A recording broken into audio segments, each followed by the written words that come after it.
Hello, welcome to my presentation on overcoming challenges to harness geothermal energy. So traditionally, geothermal energy is geographically limited to areas with heat, natural fractures, and fluid.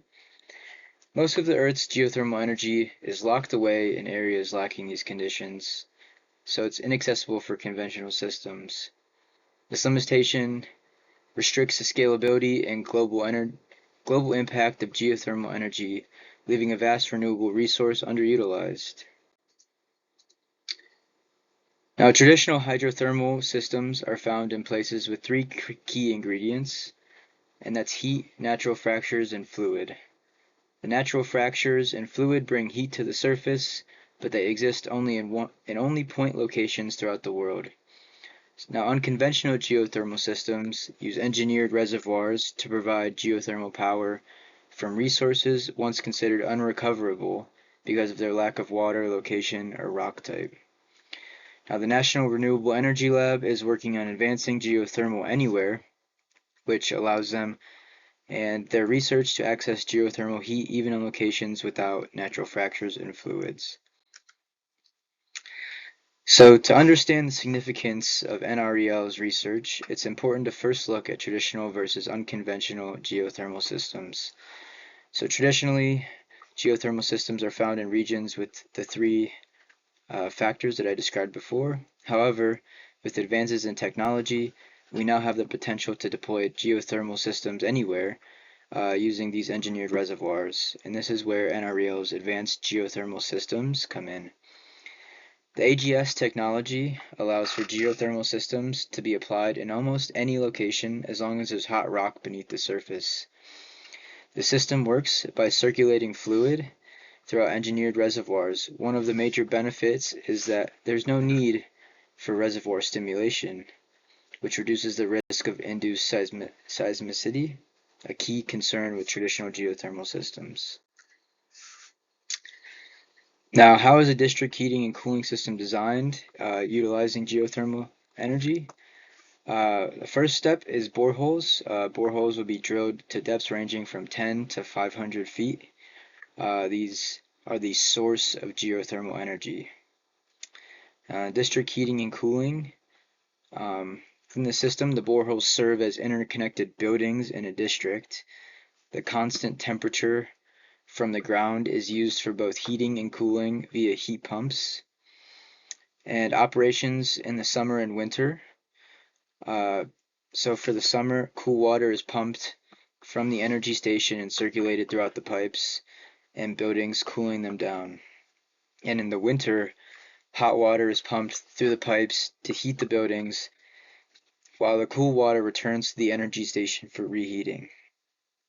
Now, the benefits are energy efficiency. Geothermal systems are incredibly efficient because they take advantage of the stable temperatures in the earth. It's also reducing carbon emissions. Using geothermal energy for heating and cooling significantly reduces the carbon footprint compared to traditional energy sources. And that leads into cost savings. Long-term operational savings are available due to the efficiency of the system. Here is a map showing hotspots of geothermal resources across the United States.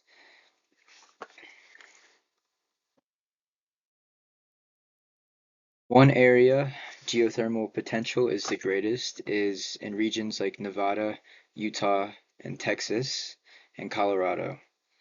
These areas hold untapped geothermal potential, and the advantage of these resources are high temperature gradients, low drilling costs, and relatively accessible reservoir permeabilities. The focused regions for sedimentary geothermal development include Nevada and Utah, where geothermal gradients and geological formations are most favorable. Texas has also been explored, but there needs to be further permeability testing. Colorado also has high heat flow, but lacks permeability data. Other states, including Wyoming and Louisiana, unfortunately showed lower geothermal gradients, so were not considered for further evaluation. And this was based on a research paper that I dived into during the research phase. And To bring a little sanity to this and understanding the cost behind using geothermal energy, I created a levelized cost of energy table comparing geothermal to solar energy. Levelized cost of energy is a metric that measures the average cost of generating electricity over the lifetime of an energy asset. The LCOE is calculated by dividing the lifetime costs of a building and operating a power plant by the energy production. Now, geothermal energy has a higher LCOE, but it provides reliable 24/7 power, whereas solar energy is cheaper, but intermittent, requiring additional infrastructure for continuous supply, relying on the power of the sun and the access. This needs to be addressed before geothermal energy can be widely deployed. Further research and development are needed to overcome these obstacles. Geothermal energy provides wells of opportunity, as you can see in this graphic here. Unproductive oil wells can be retrofitted into geothermal plants, to produce clean energy. And so you can see the retrofitted oil well is being used as a geothermal production well underneath a geothermal plant, which can provide energy to infrastructure surrounding.